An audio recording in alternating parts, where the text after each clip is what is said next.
afternoon, Stephanie. Good afternoon. How are you? Good. How are you? I'm good, thank you.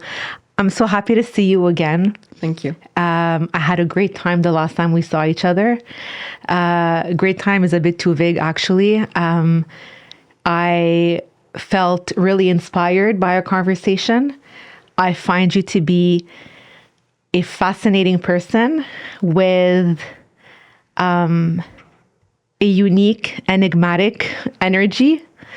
And it makes sense, actually, given who you are and what I've learned about you.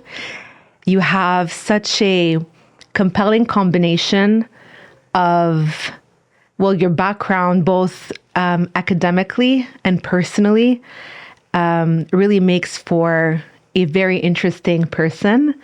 And for those who already follow you on Instagram and who are a bit familiar with who you are and what you talk about, like what I'm saying is not surprising. But I really hope that through this conversation, people who don't know you yet will come to appreciate you for everything that you know and for everything that you've been through and the contributions that you want to make to the world and more importantly, to people who are suffering. Thank you so much. Of course. So my first question for you might sound a little strange, but I'm going somewhere with it. What kind of child were you?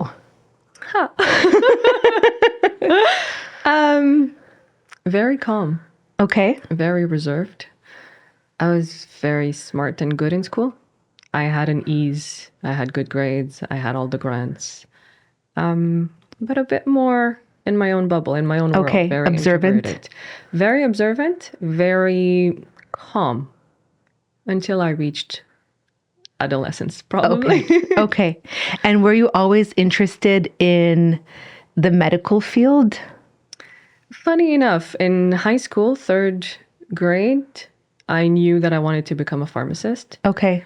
And when I was young, as a kid, I used to take my mom's spices, Yeah. mix them and make mixes as if I was creating medication or something. Oh, yeah. It's weird. My mom would scream at me all the time. Where are the spices? I gotta cook. I used to make a bunch of stuff with them. So Okay. Just for fun? for fun, it was. Okay. I don't even know where it came from, but now I can see that something was maybe emerging there. Yeah. Yeah. Simmering.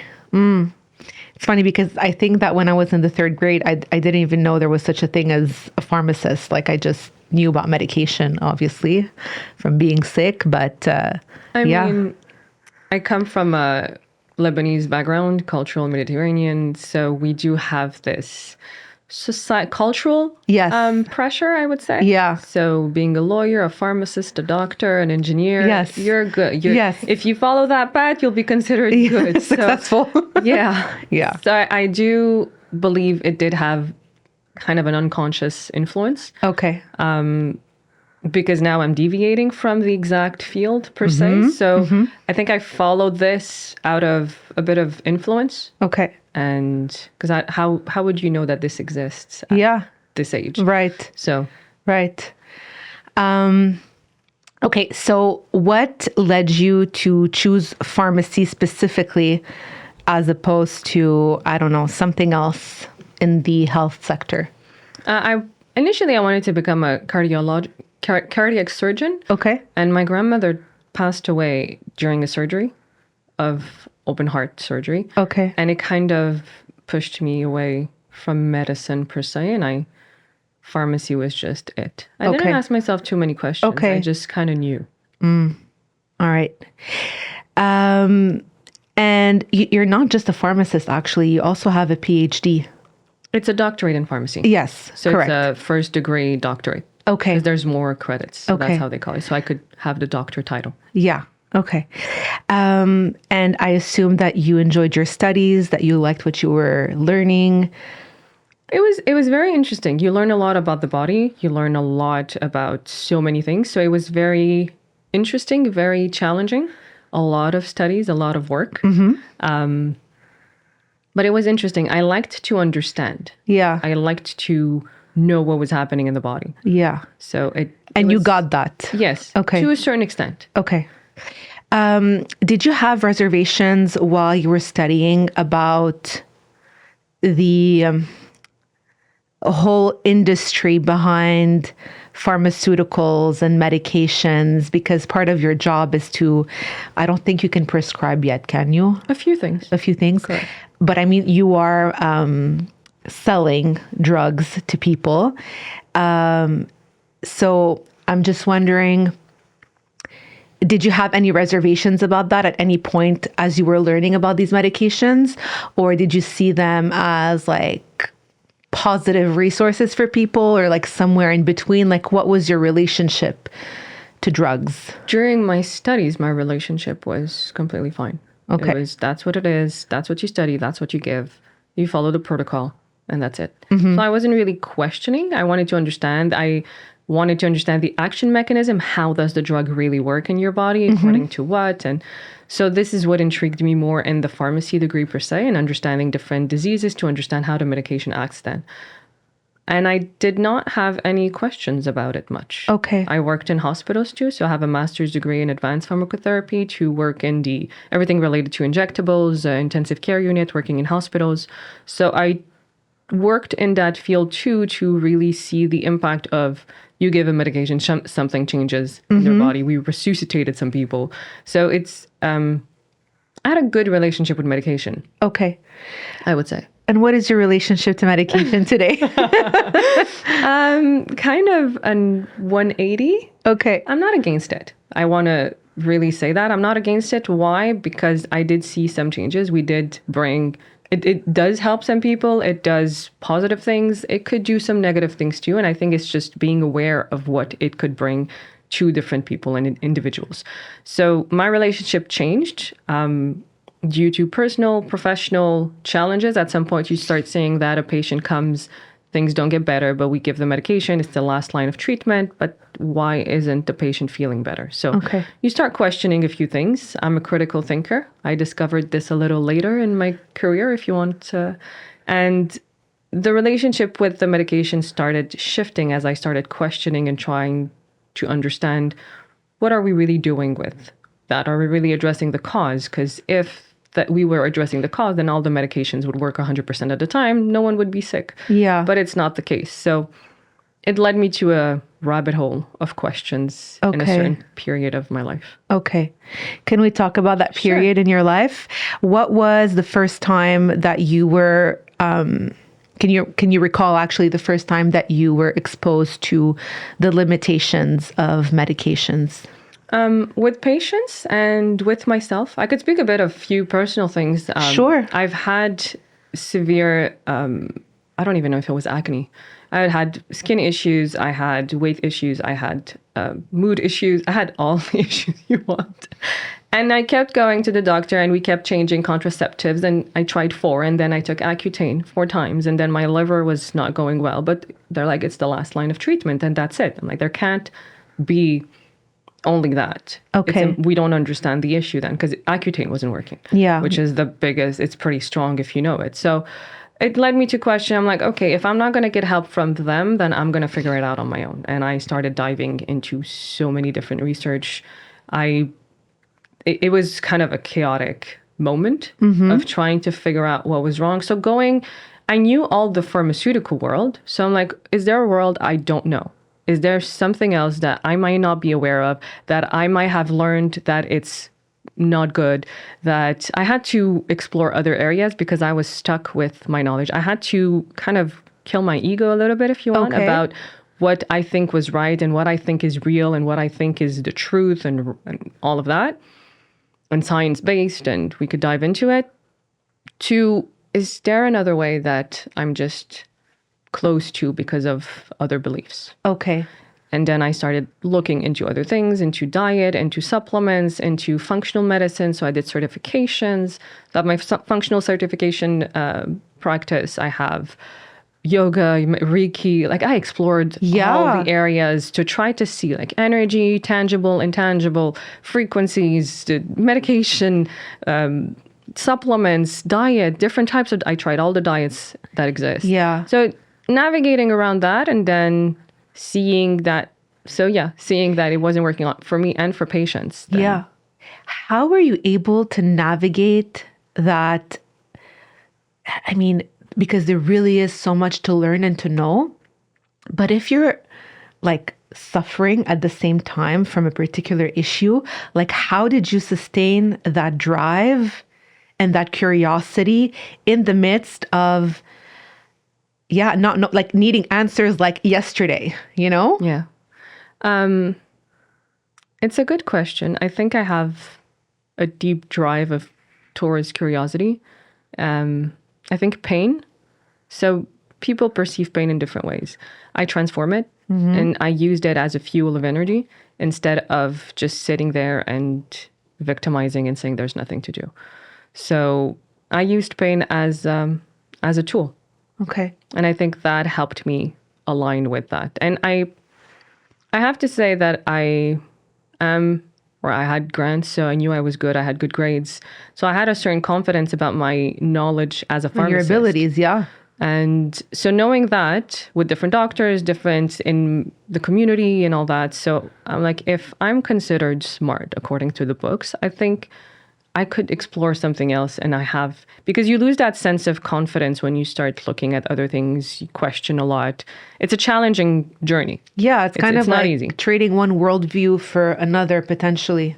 Yeah, there's something I called cognitive dissonance. It's like my brain was fighting itself. It's like, oh, I learned in school that diet doesn't do anything for your illnesses. And then I'm kind of seeing other things that could happen. And I'm seeing some changes in my own body with different diet changes. I'm like, okay, who's right and who's wrong? But why did I learn this for 7 years? And why So this battle is challenging. Do you feel like there's a lot of black and white thinking in the health space? Like it's either good or not good, healthy or not healthy, anti-meds, pro-meds.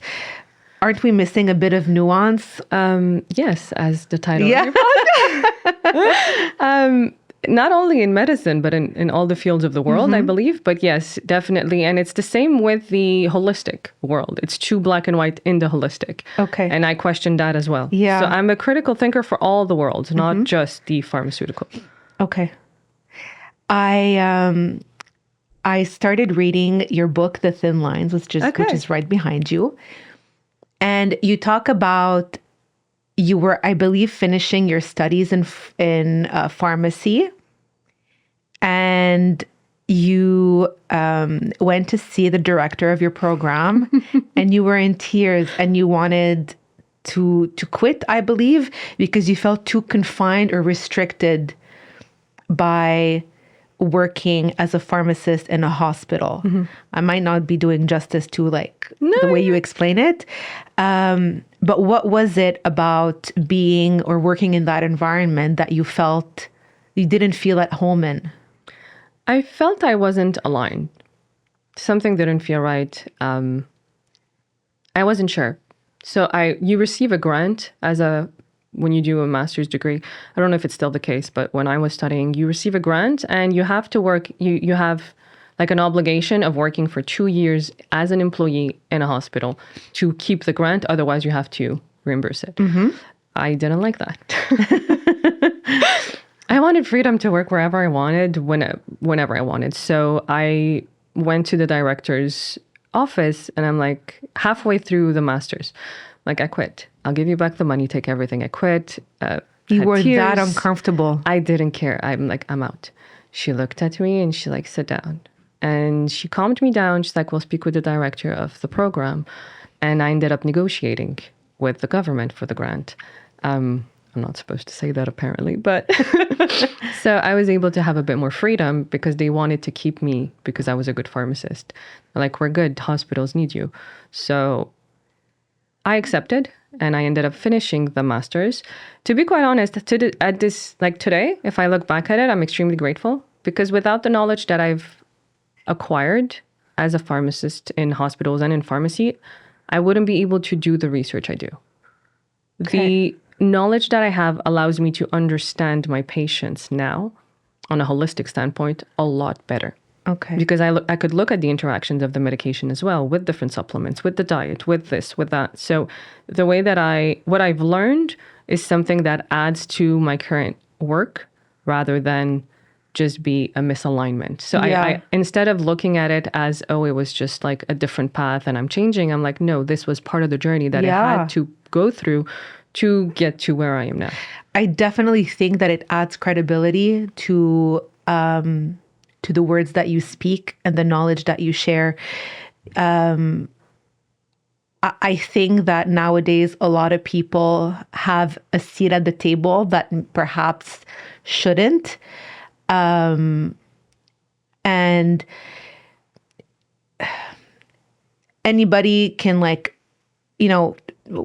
we can do our own research, but I don't think that without proper studies, proper training, and proper education, I don't think that we know how to maybe interpret or really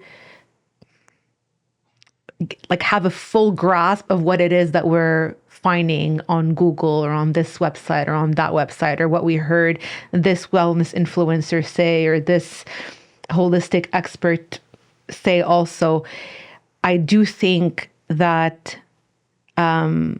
having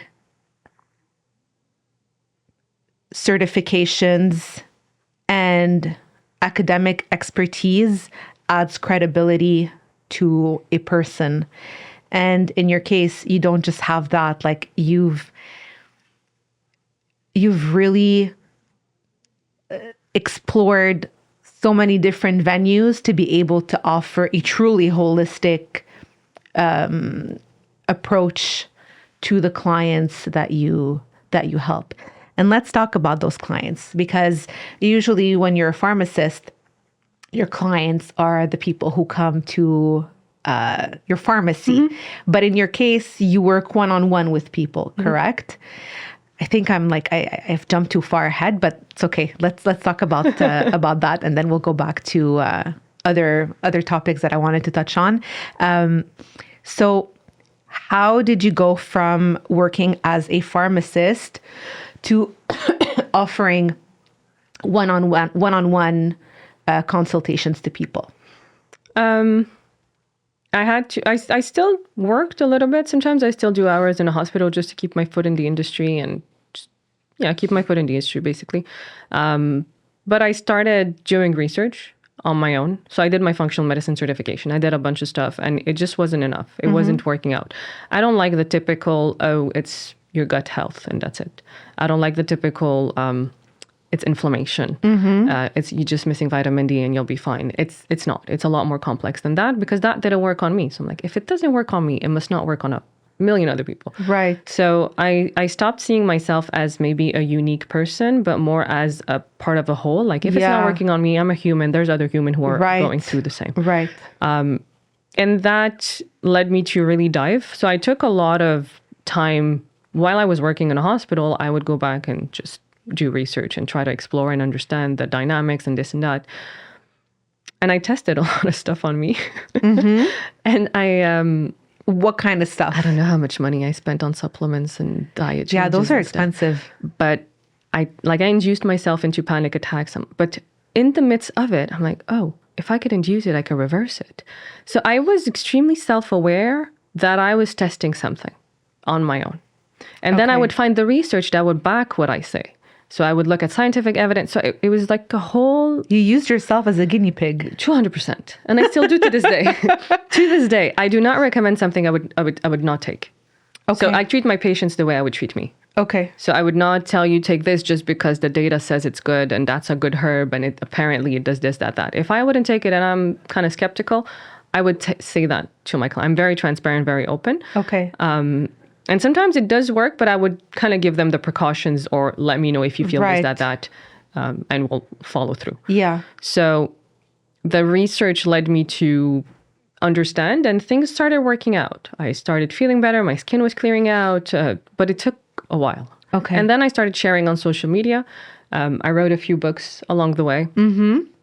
And started sharing on social media and starting having questions. So just different type of questions. So I was answering and it was working out. So people were asking me about different supplements. What's the dose? What's this? What's that? Because it's complex. It's like if you want to take a magnesium, there's I don't know how many types. Right. So which one do you take? What dose and when and why? So I was answering them, and I built kind of this knowledge base in that kind of sphere of the industry. And people started asking me, so I started kind of building. It came to me as people, I think it was a need, and people came to me asking for this type of coaching. Yeah, because you're offering customized Correct. advice and solutions. Yeah. But to give you an idea, it takes me an hour to an hour and a half to understand the patient before recommending a supplement. Okay. So I don't just go, oh, you have this, take that. Sometimes, yes. Sometimes it's super easy. And I have some posts about it. Like if you have cold sores, you could take that for a few days because it's a short period of time. Right. But if you want to really transform your whole body and the way you are, we got to go deeper. And that's the biochemical. And in the meantime, I was also doing research on humans and individuals and in identity and relationships. And so I combine all of that because you could be in an environment that is toxic. We could help out, take the supplements, stabilize you. But if the environment keeps on kicking in, then you're just going to keep on depleting and you'll be imbalanced all the time. Yeah. So I look at the sphere, I start with the biochemical, and then I help them out with the other spheres of life to really look at the clients as a whole. That's incredible. How many people do you know that are doing this kind of work with your kind of knowledge, with your background? My clients told me I'm the only one that they've seen do that as a combination. Yeah. Because usually you would have to go see a therapist. And I'm not a therapist. I really do coaching. We're not necessarily going to dive. The approach that I have is completely different. But I kind of have a one-stop shop, if you want. Yeah, that's well put. So my clients told me it's quite unique. And I follow up also. So even if we finish the package, you're good, all good, I'll still follow up. I want to know if you're still okay, because life goes on. Yeah. Stress is going to go on. You can't just imagine that, oh, you go through this and you're going to be fine forever. You're going to be good. You're going to know what to do.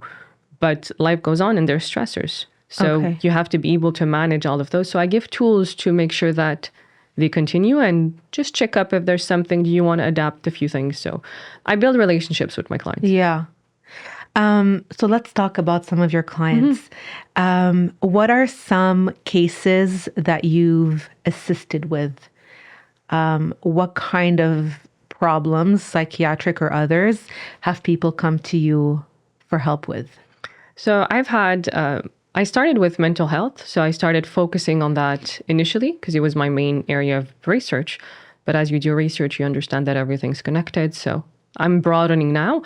But I started with schizophrenia, bipolar, depression, anxiety, panic attacks. Some people wanted to deprescribe their antidepressants, but didn't know how. A lot of these, mainly initially. And then I started going into more allergies. And I had a patient last summer. She reached out and she went to see a doctor. All her labs were normal. She had pain in her mouth, just pain. And she didn't know what it was. So I told her, I haven't had clients with that, but I'm sure we could manage and try to figure it out. So no one helped her. The doctor gave her kind of a gargarisme, mouth... like a...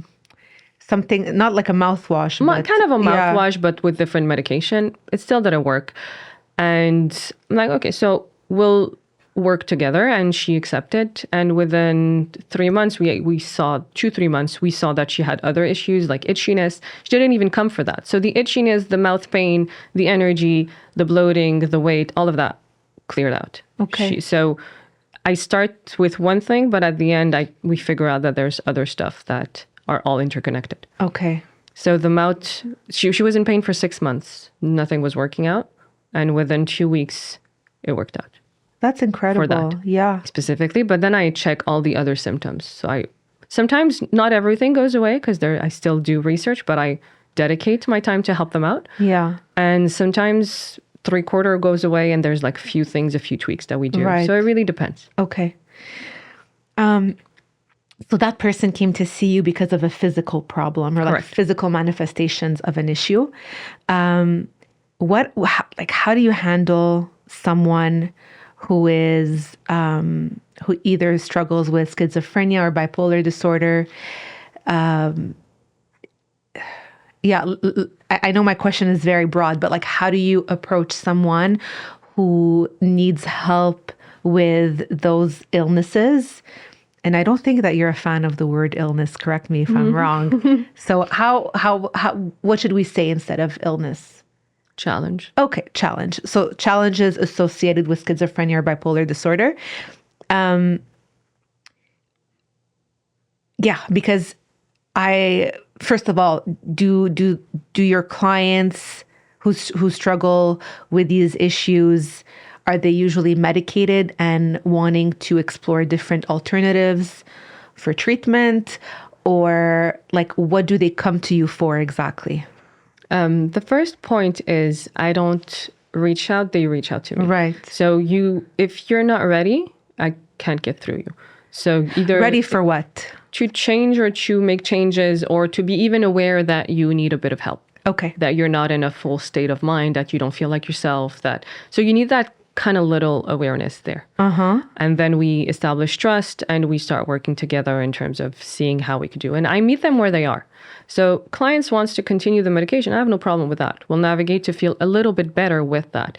They want to stop, we'll work. And if there's a need, I'll communicate with the healthcare team as well. I'll check the labs and I'll help the team and speak with the doctor or anything of that sort. Okay. So it really depends on the client and where they're at, what their needs are, and how we approach it. Okay. Would you say that schizophrenia is the most challenging issue to overcome or to treat or to assist someone with?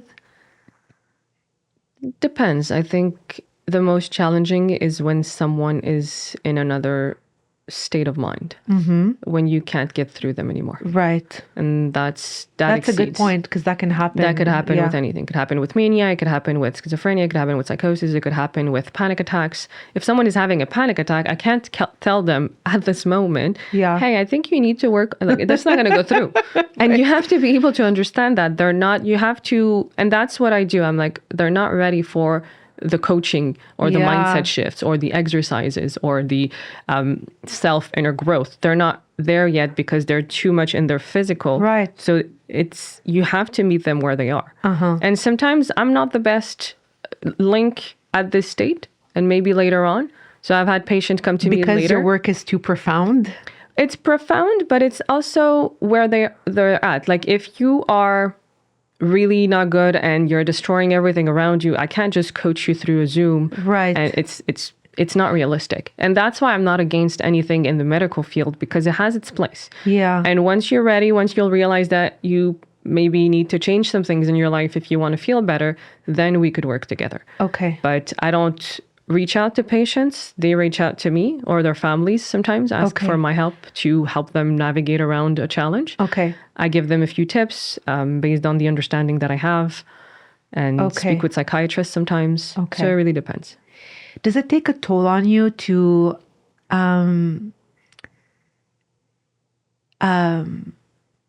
expose yourself to so many people who are suffering and not doing well? I think the reward outweighs that when I see the impact and the change. Yeah. I've had clients who were alcoholics too and depressed and no purpose and completely lost. And the shift is motivating for me. Yeah. But I've been able to separate and detach from my work. And so not getting emotionally involved. I keep my emotions on my side. And so that's been a journey. Initially, it was very hard. But the more you practice, the better you get. Okay. So when it comes to psychiatric conditions, have you noticed a common thread that that is present throughout all of them? Like, is there something they have in common? Or are they really like different, like they're in different categories? They're all human. Yeah. So they're pretty much the same. They all have challenges with relationships or identity. It's what I've noticed. And I think that's why the fourth book that it's not published yet, but I wrote is mainly on understanding the dynamics between relationships, family dynamics, friendship dynamics, romantic dynamics, and the interplay with identity. Right. Everything you just mentioned, like family dynamics, relationship dynamics, identity, these are things that can't improve overnight. Like they're journeys in and of themselves. And is that perhaps why we like just prescribing a drug is easier, because to tackle those issues is like it takes a long-term plan. But if the person is really suffering or experiencing Distress. distress and symptoms that, overtake them, they need to be like, those symptoms need to be dealt with right away, even if perhaps those symptoms might clear out on their own if those other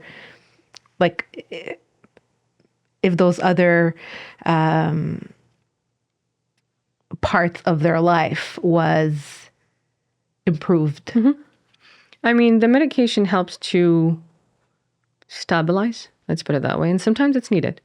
Sometimes we just don't have any other options. But I wouldn't put everyone in the same basket as in the medical, because I've heard recently, I had a friend who went to see a doctor, couldn't sleep, and the doctor prescribed a psychotherapist instead of a medication. So Okay.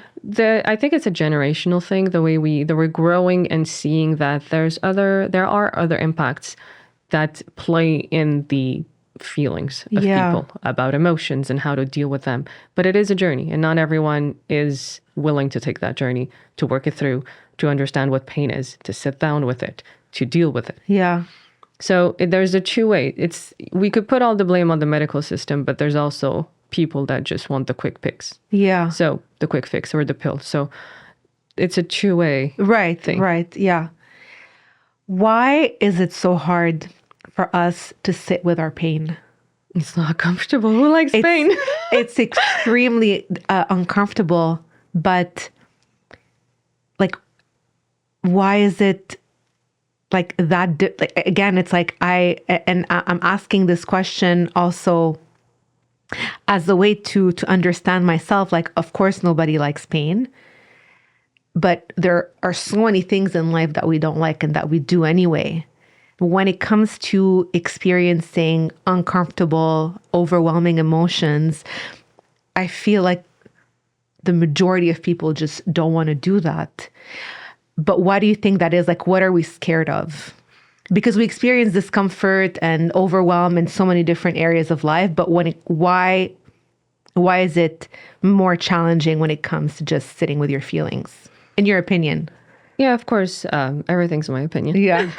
I think a part of it, there are different factors. I think part of human nature is to avoid pain, and it's part of what builds our behavior. It's like if there's a fire, you're going to pull.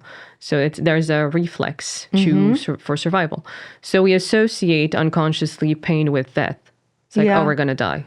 But we haven't learned. So that's the second component of education, either parenting or societal or cultural, that if you're in pain, you're still going to be okay. Depending which pain, you have to know how to discern which pain is going to kill you and which pain is just going to pass through you. Emotional pain can kill you. No, I mean, pain, if you put your hand on fire and you don't listen to the pain, you will burn. Yeah. So which pain is okay, which pain is not? Okay. So how do you... And we don't have a dictionary for that. Yeah. We just say emotions, put it in a box, but everything physical, it means something's wrong. So if you have back pain, maybe it's your emotions, but you're going to put it on the physical, so you go the physical route. We don't deal with emotions. We say that emotions are, it's a societal thing as well. Yeah. So I agree with that. If you grow in an environment where it tells you emotions are not supposed to be normal, then you're going to repress your own self. Yeah. That and I know that that's not healthy to... No. Yeah. It's how to navigate, but where did you learn what to do? Where do you learn what to do? I learned it on my own. That's what I help people to do, because I didn't have the dictionary. Parenting doesn't come with a dictionary. Growing up doesn't come with a dictionary. Going through high school or adolescence doesn't come with a dictionary. So there's no real way to live. Yeah. And it's about figuring out what works for you. Mm-hmm. You wrote 2 books. 3 books, excuse me. We have 2 books here and you're working on a 4th. Correct. Spiritual Psychosis and The Thin Lines. Can we talk a little bit about each one? Okay. I believe you wrote Spiritual Psychosis first? No, The Thin Line is my first one. The thin. Okay, so let's talk a bit about the thin lines. It's about building your self worth and overcoming the imposter syndrome in you. So, have you ever felt like an imposter? At some point, when you start doing, I think imposter syndrome comes from a bit of lack of confidence because you don't really know what you're doing. So you feel like you're not a bit like an imposter. But Yeah. I think now I'm working because this book is about my first entrepreneurial journey as a startup. I'm working on something else, but I don't have that. So it's a transition and it's going to help the people that are there at this point. And if they see me now on social, they'll be like, oh, she grew, she changed. I Yeah. don't have the same feeling because my confidence grew in that specific area of life. So sometimes you feel as an imposter when you lack confidence, you don't really know what you're doing, you don't have the experience, et cetera, et cetera. Okay. So, yeah. So, who would benefit most from reading that book?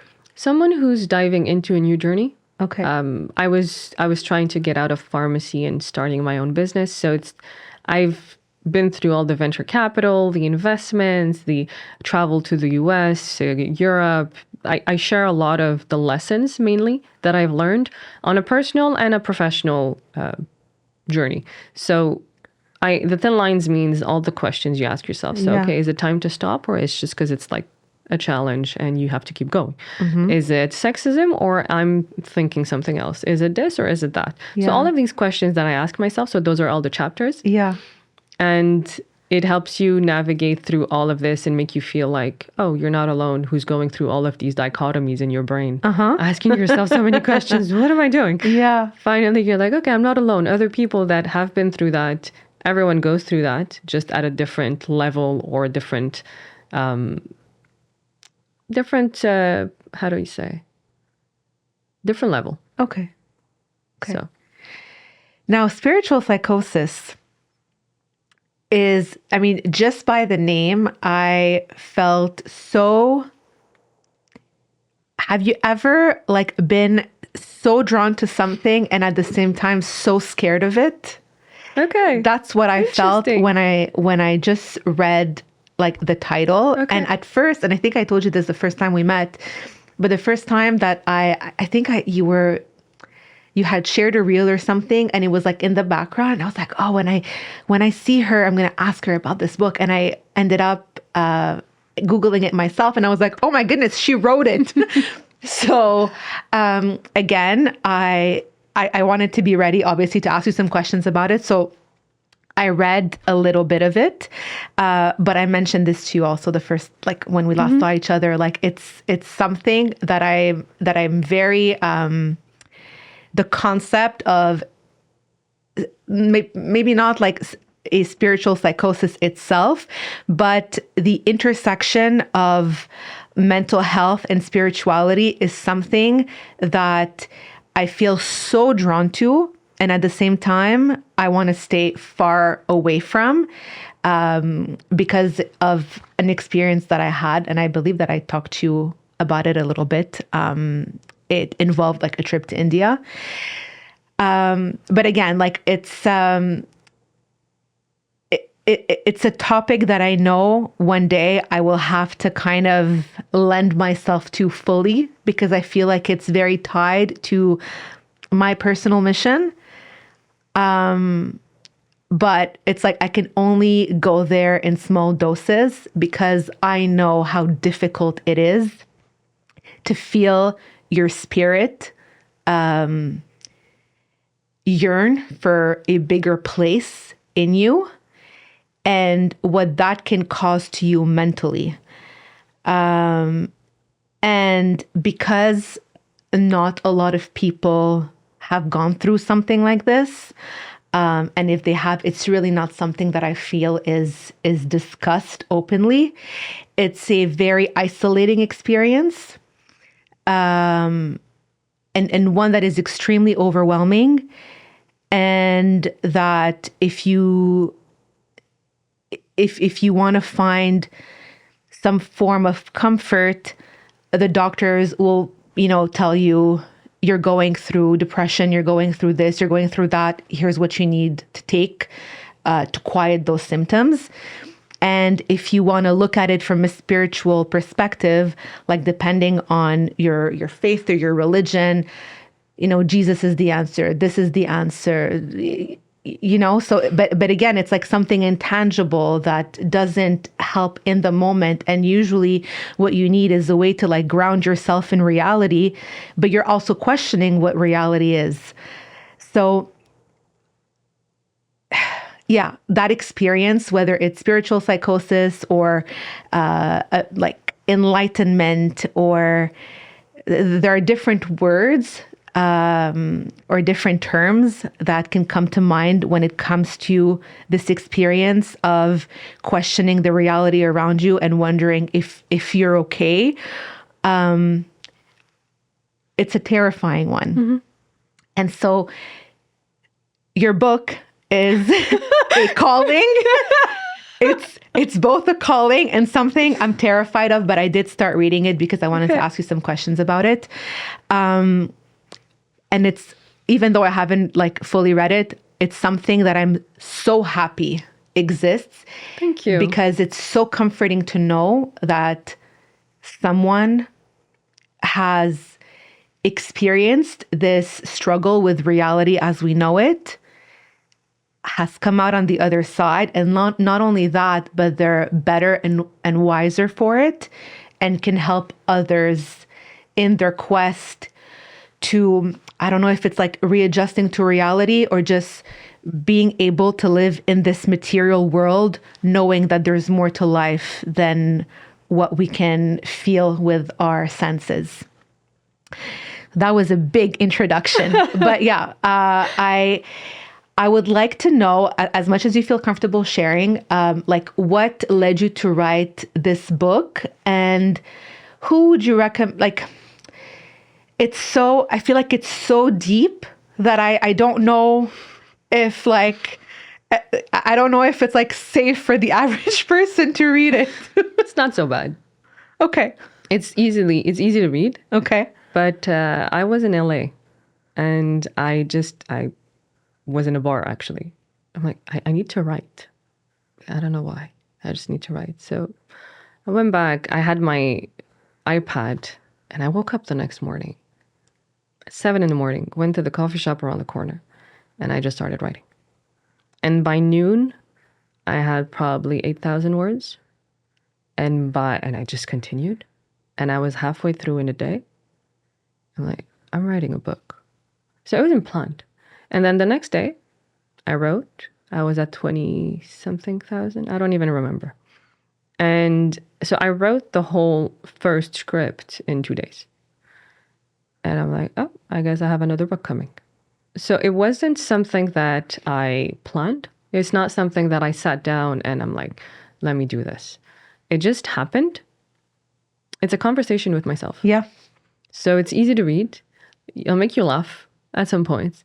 It'll make you question different things. It brings you to all this understanding and the questions that brought me to question different things about the mental world, the spiritual world itself as well, all of this tangible and intangible. Yeah. So you'll get to the conclusion to understand. And I'm writing a scientific article actually on, because there's shamanism, there's spirits, there's religion, there's like the whole intangible is huge. Yeah. But I do question why some people see the same things or experience similar things. So is it just a collective consciousness? So I question even those things. Why is it a minority of people who experience those things? It's not. It's just that's what we think. I don't think it's a minority. I think there are a few people, but in a study that I found, I think like close to 25% of people experience this. Yeah. It's 1 in 4. About this. Yeah. That's not a lot. Yeah. So 1 in 4 has some form of, some more extreme than others. Yeah. And again, I always look at the biochemical components too, because there is a reality there. If you stop eating for 3 months, you're not going to feel the same as if you're eating. So it does have an impact on the overall. We can't just ignore that. There are other factors that come to play.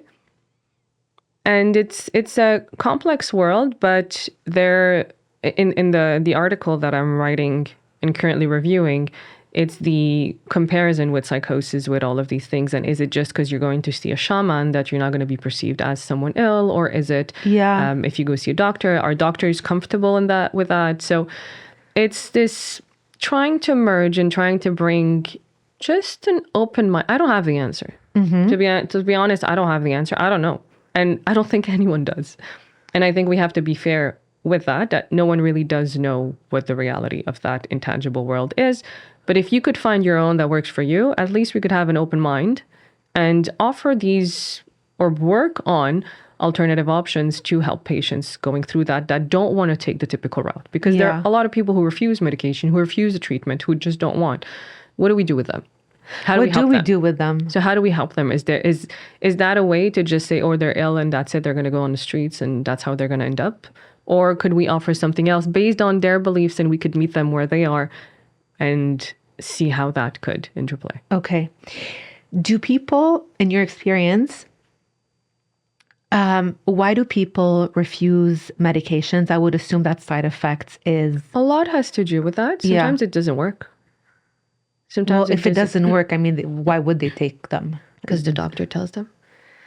I've had patients who were Even if the medication isn't working? Yeah. What's the point? And do some of them refuse medication because they don't want to quiet the experience that they're going through? Meaning they feel like they're onto something and they want to give themselves over to that experience? A lot of artists. Yeah. They get their creativity in these dark or extra challenging moments. You could use Kanye West as an example. Yay. So and is medication really the option? I'm just saying that sometimes they don't. To answer your question, a lot of artists use that as creativity fuel. So it depends on a lot of people. It's I'm looking for the right word, but I feel like there's something mysterious about creative people being able to channel, like why is it necessary for creative people to endure that sort of distress in order to come out with impactful art? I think I have a different perception of it. For me, art is a way of expression. So including my books, for example, is a way of expression.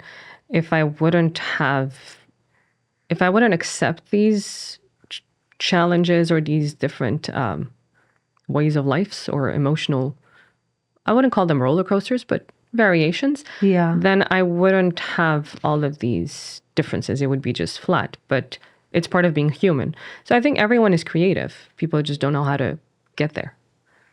So I think creatives are just using their expressive means. They found a way to express it. But it doesn't mean that, it's like you could see a lot of engineers, for example, they play music. So it doesn't mean that because they're like the typical squared or whatever you want to call it, that they can't have creativity. They just express it in a different way or in a different area of life. So I think everyone is creative, just don't necessarily know how to tap into it. Okay. Why not?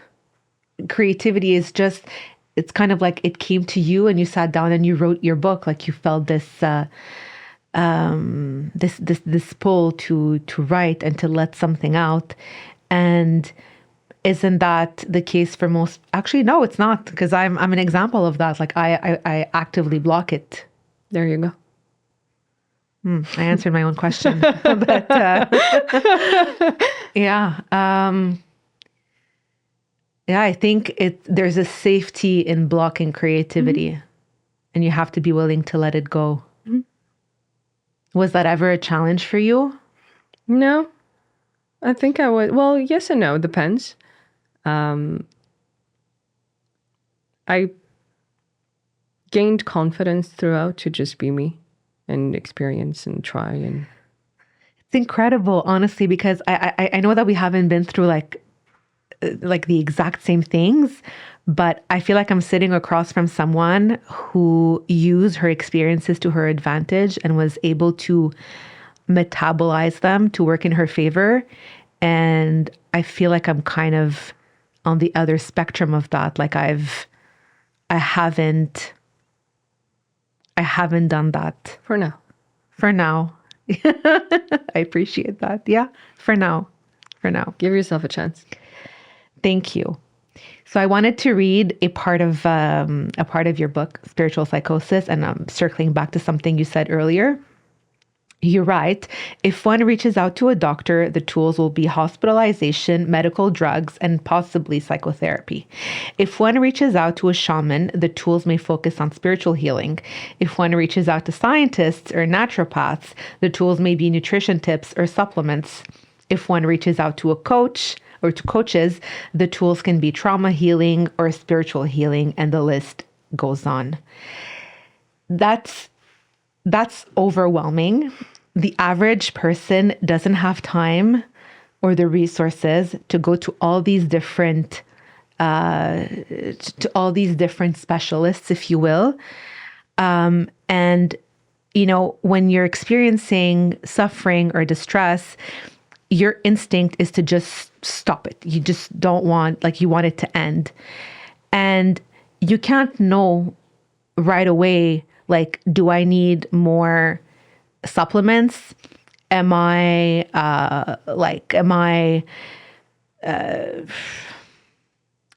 there something spiritual going on with me? Is there something happening chemically in my brain? You don't know that. So you have to go through trial and error first, right? Mm-hmm. So let's say someone is listening to us right now and is experiencing or has been experiencing symptoms for a while, and they don't really know what to do to help themselves. What would you recommend? And I know it's a broad question again, because it really depends on the symptom, the person, what they've tried. But let's say someone comes to you and is like, I feel down. I'm not motivated. I'm taking this medication. I'm taking these supplements. Do you offer them? What kind of, what do you do with that? What are you looking for as an answer? What do I, no, I mean, what are you looking as, what do I do in my coaching? How do I approach that? Yeah. I'll start by listening and I'll dive deep. So I got to ask a lot of questions to understand them. Okay. Because I can't help someone I don't understand. Mm-hmm. To understand anything. And it's that, and I'll give them hope. I think that's something I do most, is make them feel human. That they're okay. Yeah. And I think it's a transition. We'll figure it out. That's probably very comforting for them. I think so. That's from what I heard from my clients. Yeah. Because the perception goes from something is wrong with me to I'm okay. I'm struggling with something. Yeah. And that just shifts the dynamics already. Sometimes it impacts. For sure. Yeah. So given your very rich background, how do you feel like you can best serve the world around you? At this point, I want to scale how I can help people. So I'm only one human. Yeah. So I want to try to bring that to more. Okay. So I'm working, train people to either train. I'm still in the conceptualization and working on how can I increase the amount of people I can help, and how can I make a bigger impact. So that's more where I'm headed. Okay. Do you have an idea of how you're going to do that? Not specifically, to be quite honest. A few things. We're working on a few things. I'm trying to change my social media content. Okay. Try to answer other people's needs, the questions. How can I portray what I know to help them without the influence, because I'm very precautious that if I say something, people are going to do it. And if it doesn't work, I lose credibility. Right. But there's so many other factors to be taken into account. So Yeah. it's all of that I'm navigating around. Yeah. And the book. And we'll see. The fourth book that you're writing. The third book that we don't have here is is meditations, right? No. Or See True is my second book.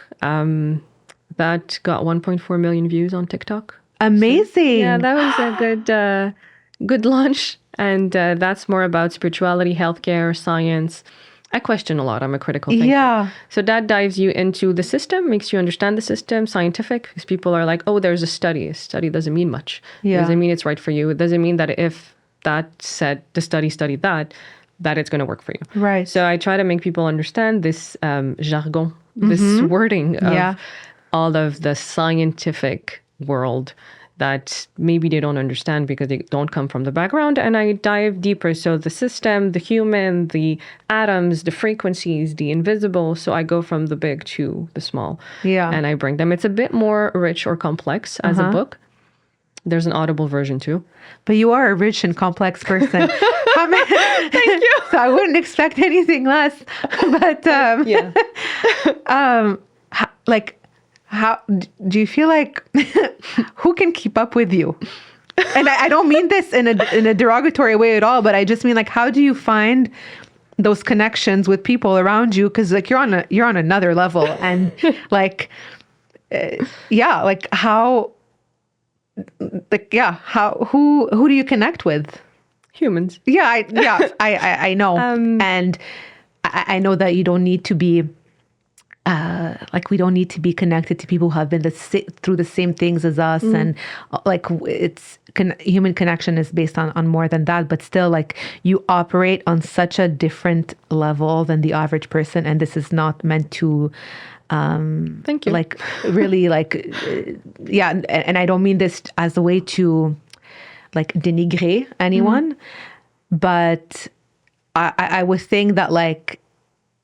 Yeah, when you want to share your thoughts, like you have to, I would think that for someone to be close to you, they have to be able to be a safe container for you to express yourself and express the depth of your thoughts, and they have to recognize you for who you are, right? Correct. Yeah, and I would think that not a lot of people offer that.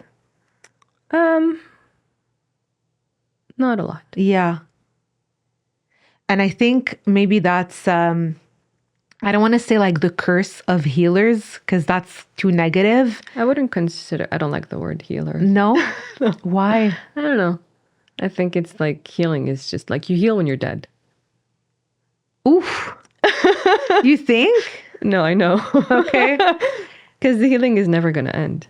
Yeah, People are going to true. pass away. You're going to change jobs. You're going to have kids. You're going to have this. It's all a roller coaster of emotions. So It's true. to consider yourself emotionless, if that's what you consider healing, because you won't feel enough anymore, then I would consider death as The ultimate healing, the final which healing. is you don't want to get there. So then you start maybe appreciating more the roller coasters and the challenges. Yeah, that's a good way of putting it. That is a good way of putting it.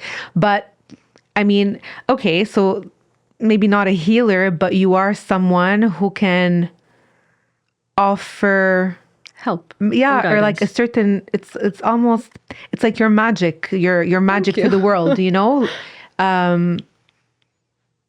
Yeah, and I think that it's interesting to consider that the more you know and the more you feel and the more advanced you get on this quest that we're on. I'm not trying to make this sound negative, but it does feel like it gets a little lonelier. I don't feel lonely. Okay, well, that's I don't good. feel lonely at all. I have good surroundings, a good social environment, so I don't feel lonely, even though I know my brain's complex. I've been told more than once. Yeah. I don't take it as anything. I accepted myself and I thrive with it and I want to use it to help people now. So the mental stimulation I get mainly from me, from my own, Yeah. from my clients, from the complexities, from my observations and my curiosity. That gives me the food. the food for my own brain. But I still socialize and see people. Oh yeah, I'm sure. I don't feel lonely, to be quite honest. That's good. And do you think that that's in part because you're willing to share those complex ideas with others? I'm very vulnerable. I'm very open. Okay. I'm very okay with sharing with different people. So I think that vulnerability gives that sense of normality. So it allows people to connect more on a deeper level. Yeah. So it doesn't make me see or perceived as someone. So I'm a human. Yeah. I've been through challenges just like everyone else. And I have a brain that's a little bit different on these areas, but worse on those. And I'm not good in design. So like I just know what I'm good at and I focus on that. And I think that's what people should do. Yeah. So that's well put. Do you feel like there's a growing interest nowadays in alternative medicines or different approaches to treating disease, illness, whether that be like physical or psychological? Do you feel like that's kind of a movement in response to having relied almost solely on pharmaceuticals for a long time? I think it is changing gradually. I started exploring this world probably 5, 6, 7 years ago. So now it's starting to get a little bit known, but it's still unknown for a lot of people and people are not comfortable with things they don't know. So once the knowledge start getting there and start getting more either structured, I would say science gives us a structure, if that makes sense. So when there are already a lot of studies about supplements, diet changes, and a lot of things with mental health. But the more that's going to become robust, the more it's going to give that sense of confidence because people associate science with truth and reality. So it kind of, I think, will eventually grow more into the medical field that could eventually lead to a change. Okay. But I am seeing more openness. Yeah, definitely. I want to ask you actually, I have 2 questions to ask you that I've been thinking about throughout, and I don't want to forget them. Are pharmacogenetic tests reliable? Are they useful? And my second question is about medications. Big Pharma wasn't always around, but some of the challenges, what I'm trying to say is illnesses really, that humans experience have been around longer than Big Pharma. So if natural solutions worked, there wouldn't have been a need for Big Pharma. So this is something that I struggle with. So let's start with the first question, pharmacogenetic testing. What is your opinion on that? I think it has its place. I won't answer more because it's not an area of research of mine. Okay. So I know it could play with different medication and different action mechanisms and the efficacy of some, but it's not an area that I dived into. Okay. So. Okay. And my second question. So why? I think the complexity of the natural world is as complex as the pharmaceutical. So you have to understand that aspirin comes from a plant. Morphine comes from a plant. So there's a lot of medication that comes from plant. They just structure it, synthesize it, and make it a medication. So it's not that, and some work and some don't. And in my opinion, if they don't, it's because we didn't understand the problem. Because if you put an antibiotic cream and it works, then it went away. You want to understand why you had that infection in the first place, but that takes another step. So no one really dived into those Okay. as much. People just want to treat right away without understanding, why did you get the infection in the first Yeah. place? Why is your body allowing these infections to come? What's missing? So I think a lot of the way we approach it, that leads to it's the same now in the natural health holistic world. Yeah. So, if you have this symptom, you're low in this, but why are you low in this in the first place? Can't it be just because that's how your body is? Yes and Or no. is that not? There are some genetic factors, but I'm more of a believer, and that's a belief, I would say, and the epigenetics and the way that you could transform the way that your genes express Okay. themselves. So the way I perceive it is your genes is like a book. So obviously it has a play, your color, your hair, but it's an empty book. And what you write in it is your food, your lifestyle, what you do, anything else, your environment, your social. So all of these different types of diets, I Yeah. would say, have an impact on how your genes are going to be expressed. Got it. In the case of like a person who is born blind or deaf, that's just how they're born, right? So how is there a difference between being born blind or deaf and being born with a psychological or psychiatric predisposition? I mean, are we saying that you can't reverse blindness because we just don't know? Or is it really something that's irreversible? What's your opinion? I don't know the answer. So that's why I can't position myself. Okay. I don't position myself in areas that I don't know because it's too broad. And in the area of various mental states, I call them, people have shifted and they haven't relapsed. So are we saying that it's not reversible just because that's what we know? And this is my question for everything. Yeah. As I'm doing research on allergies now. And I ask various medical doctors, because I do discuss with different scientists and other people to see, I'm like the typical allergies that you have to inject yourself with an EpiPen, could you reverse it? Like, oh no, it's an IgG. Like we go into terms and I'm like, maybe it's just because no one really sat down and said we could. And how do we figure it out? And it's extremely hard, but that's how I started my research in the mental health. It took me 6-7 years. It's not something that you just sit down and you're like, oh, that's what it is. But if you're willing to sit down with a problem to try to understand it on a deeper level and understand the whys and how it interacts, maybe there could be another way. Yeah. And I think that's hopeful. It takes a lot of work and not a lot of people even and that's why we follow these. I mean, people are sick, you need something, go. It's like a fast track. It's like a McDonald's almost. So you have something, you give them that, go home, you'll be better. Okay, cool. But we don't dive into understanding all of these things. Yeah. So this is what attracts me personally. Like this is my area this is what stimulates my brain. Yeah. I'm like, wait a second, we didn't look at it this way. Could it be? And sometimes I'm wrong, completely wrong. And sometimes I'm like, something's fishy. I don't know. Yeah. I just feel there's something there that we still don't know.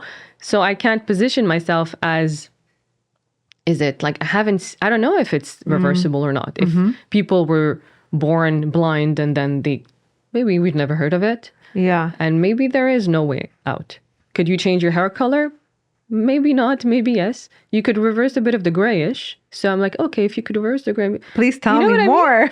But you understand? So I'm like, okay, if we could do that, then why can't we do that? And how do we do that? Yeah. And maybe the limitation as a human, like I'm limited as a human, and maybe we'll need more machines to be able to dive into the understanding of that. Yeah. But I think shifting the perspective of how you understand a problem could maybe help you see it in a different way.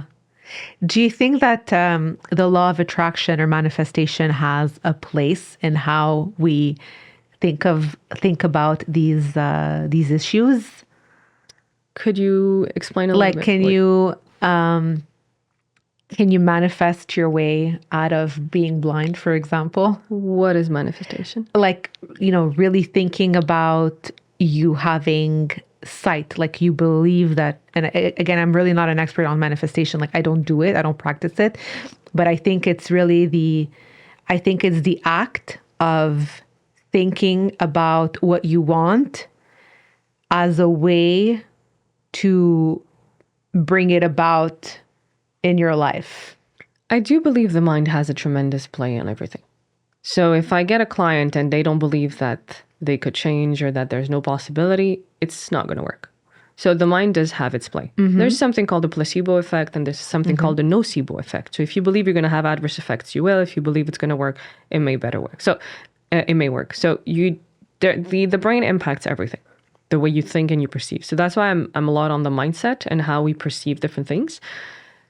Manifestation is a whole, there's a trend, and it's like a whole, it's harder than people think. Okay. You don't just sit down and think and it's going to happen. You need action, you need movement, you need to execute. You can't just meditate your way into something. Yeah. So, and that's what people in the spiritual world, when something is too much of a cult and it gives you things to do, for me, it's influence more than a reality of things. Okay. I have a question, and it's a bit maybe more philosophical in nature. But when we talk about, let's say, like reversing certain issues, it's because we're assuming an ideal state, right? So, Balanced. Everything's about balance. Yeah. Like that. But I mean, like, it's better to have sight than to be blind. It's better to be To hear than to hear than to not hear. It's better to have joy than sadness in certain, I think. So we are kind of striving towards this ideal. But has there ever been a person who was able to embody that ideal? Is it worth striving for if it can never be fully attained? And what is, again, in your opinion, that ideal state for a human being? I think the ideal state is a state of balance, and that's where you can transform and you could transcend and kind of bring something else out of you and create. Mainly creativity is a way of, when you're creative, you're mainly balanced. That's when you know. So I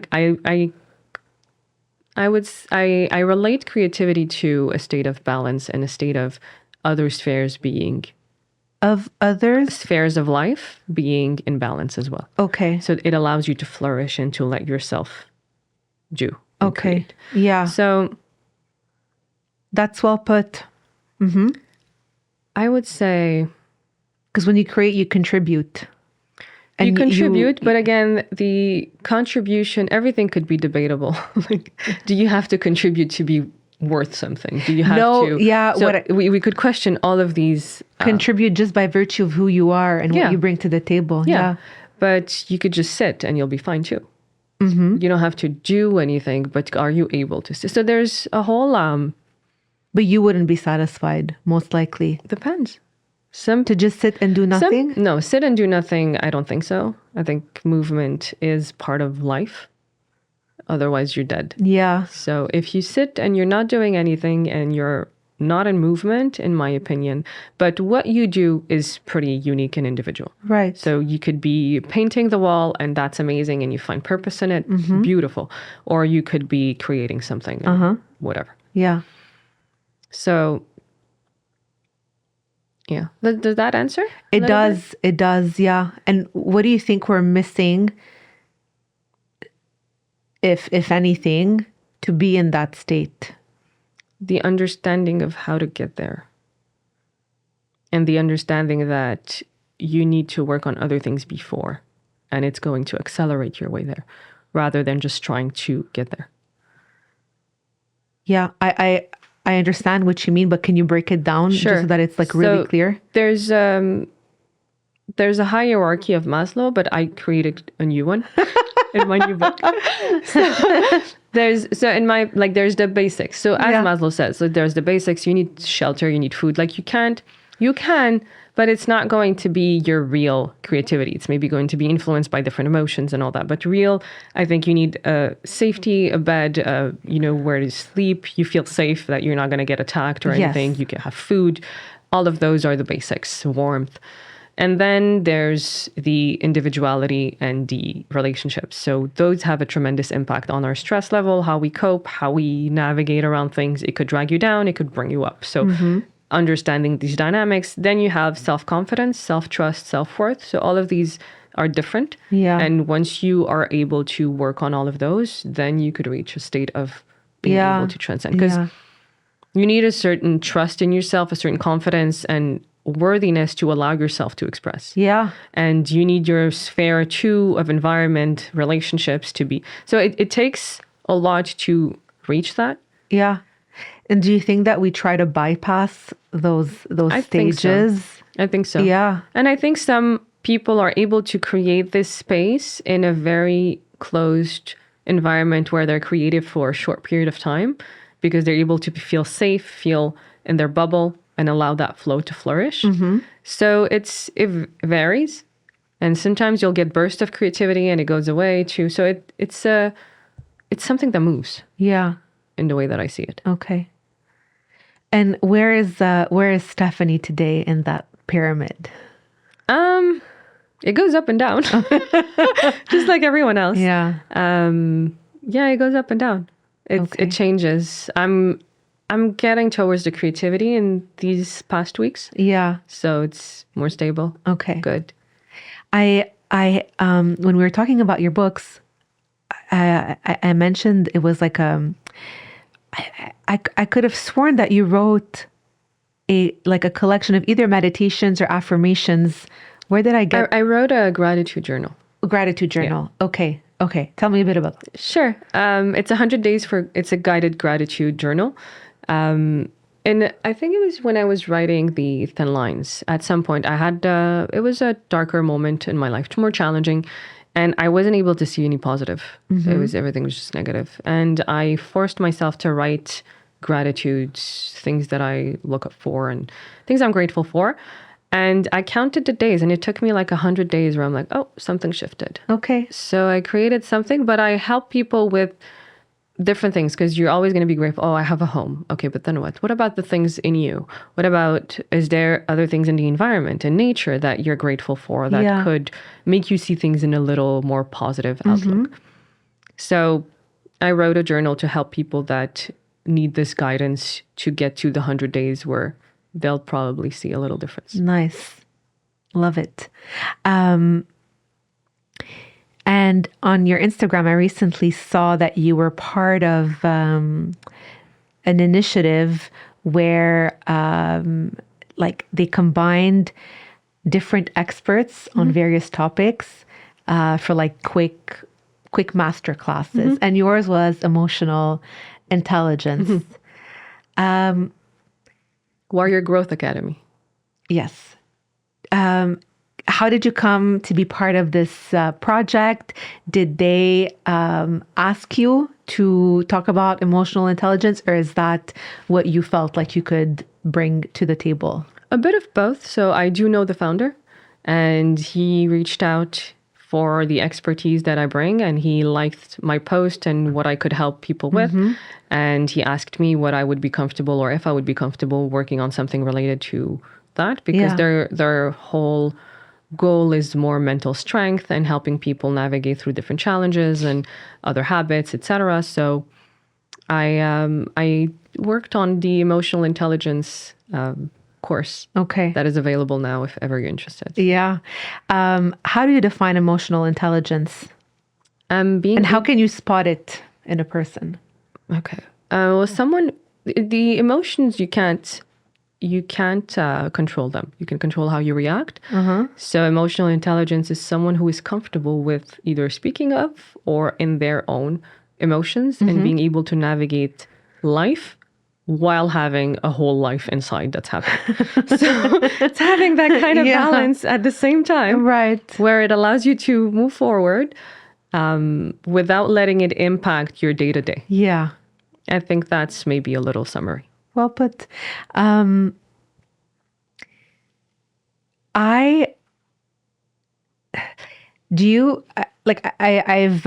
come across a lot of articles in the past few years about EQ being more important than IQ. What's your opinion on that? I do agree because you could have the best IQ, but if you can't talk to people or understand them or just have a conversation with someone, then your IQ is not going to lead you anywhere. So I think it's important to work on your emotions and emotional intelligence to be able to move forward with yourself and just feel better. Yeah. And with the environment where you're at. Okay. I know we don't have a lot of time left, but I wanted to ask you about relationships because I know that identity and relationships form a part of your work. What would you say are some of what are some attitudes that are conducive to harmonious relationships, and what are some attitudes that hinder the potential for intimacy in a relationship? Emotional intelligence. It's huge. And the ability to communicate. Emotional intelligence, I think, also has an aspect of being able to communicate in a calm, structured way your emotions to bring your point about how you're feeling and how that impacts the dynamic of a relationship. So if you're able to express that, it is part of emotional intelligence too. Yeah. But to be able to express it, you need to be able to understand it. Right. So there are steps to get to the ability to express, which will impact drastically the dynamics of a relationship. So Yeah. if you're feeling in some way and you react or you're unwell or you start crying, the other person might feel it's their fault, but maybe it's just a dynamic and they're unaware of. So instead Yeah. of them feeling like they've done something wrong, you explain, and then it kind of soothes the understanding, Right. which leads more to closeness. Right. So, and tell me if you have a different perspective, but I feel like there are certain emotions that are harder to navigate in a relationship, like anger, disappointment, sadness. But I feel like they're part of life, they're part of human nature, and they also deserve to be expressed. How would you recommend that people express those emotions that I feel like we've been conditioned to suppress without them harming another person? I think the first thing would be to understand what it means and why are you sad? Is it because of a behavior? And do you need a behavior to change? And how do you need it to change? And how could you tell the other person that this is what you need to change because that's how it makes you feel? And if you have this understanding before you just scream, before you just tell them that you're angry, before, just take a step back. And if you look at yourself and why, because it's part of relationship. It's to get really close. You're going to go through all these emotions that eventually will diminish because Right. you're going to start getting more and more understanding of Yes. each other. Yes. So you're going to know what button not to push and what button to really push Right. and how to navigate around the other human. Yeah. And the same way on the other side. So Yeah. it's a bit of a mirror. So taking a step back and trying to understand, why am I sad? What am I missing? What is the need what is the behavior that led to that? Am I sure? Is it, just ask yourself a few questions before you just point out and say, you make me sad. Yeah. Maybe it's you who's not asking for your needs. Maybe it's you who's not setting the boundaries. So you can't put the blame on the other all the time. It's a dynamic. Yeah. So there's always a two-way thing. And that's what I encourage people to do, is to look at both spheres and your two bubbles trying to navigate together Yeah. and roll together. So Yeah. I think the willingness to navigate that bubble.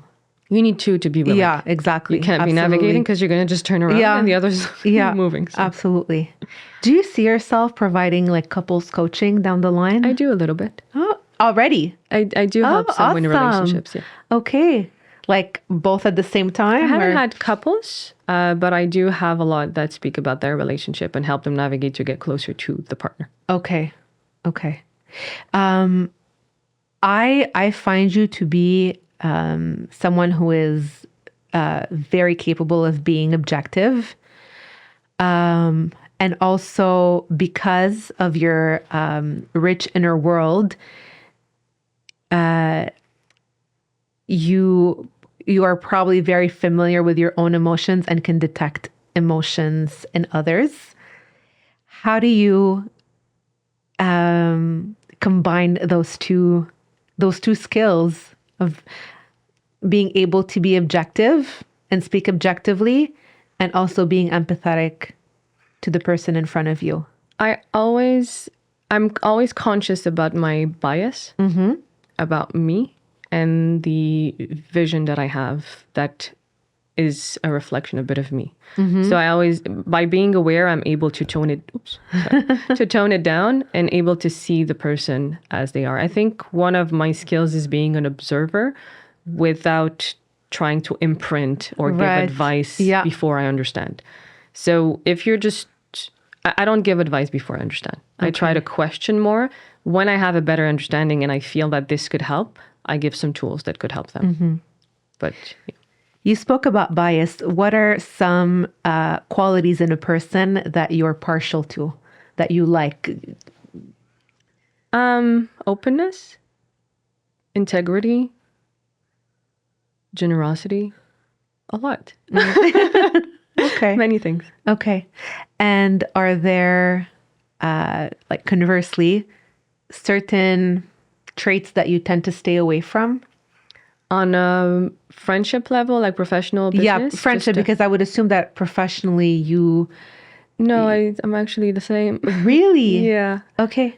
So if you feel like you can't, like, okay, you'll not refuse clients, but like maybe... Yeah.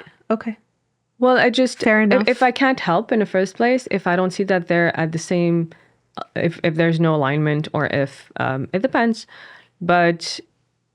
values and just aligning with me. Yeah. Okay. I think it's, yeah. And I'm not saying I'm better or anything. Like it's a two-way it's thing. just a compatibility thing. Yeah, absolutely. It's not. Yeah. But yeah, no, I'm pretty, I'm the same. Yeah. With friends, relationships, family. I'm the same. And that's a lot of weight that is less to... For sure. I don't have to change in any sphere. I'm just the same. For sure. So that, and whatever works, cool. And if not, it's okay. Yeah. Where do you see yourself, as it sounds like I'm interviewing you, but where do you see yourself in like the next couple of years? What are your hopes? It's funny. I usually don't answer that. Because you don't like to, or? I just live by the day. I do have aspirations. I do. There's things I kind of know. It's like a feeling. I do want to make a big impact. Okay. I do want to change things. So there's things like that. But the how, the what, the exact, I'm less attached to that. Okay. I'm more into, I want to make an impact. I want to continue growing. I want to continue gaining more wisdom, helping more people. And the rest will... So they're like macro objectives. Yeah. I don't have micros. Okay. Yeah.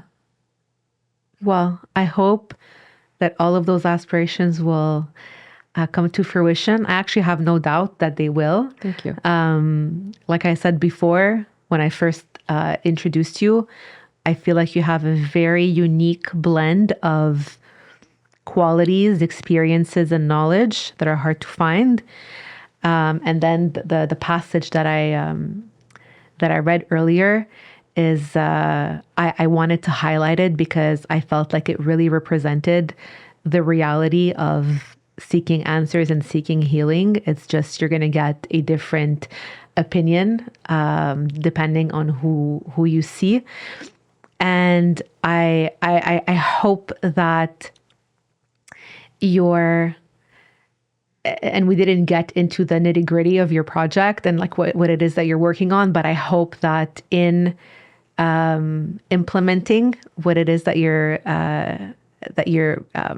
working on right now, there will be more people who are able to offer a one-stop shop for those who are struggling or facing certain issues, because I think that in 2025, it's particularly necessary to propose solutions, holistic solutions to a person, because with all the knowledge that's available, people are not willing to just accept the traditional ways at face value anymore. So yeah, I think your work is very important. Thank you. I know that we don't know each other very well, but based on what I know about you, I appreciate who you are as a person and what you bring to the table. And yeah, you have a follower for life in me. Thank you. Potentially a client when I decide to like get, to open myself up to doing my soul's work. I can't think of another person than you to. No, I mean it though. Like, thank you. Yeah, I think you're more than equipped with your mind and everything that you know. I know that you would be the perfect person for me and for a lot of people. And yeah, I'm so happy that you agreed to do this podcast with me. I hope that we can do this again once you're able to share more details about what you're working on. But it was a pleasure talking to you. And yeah, I hope we get to do this again soon. Thank you for having me. Of course.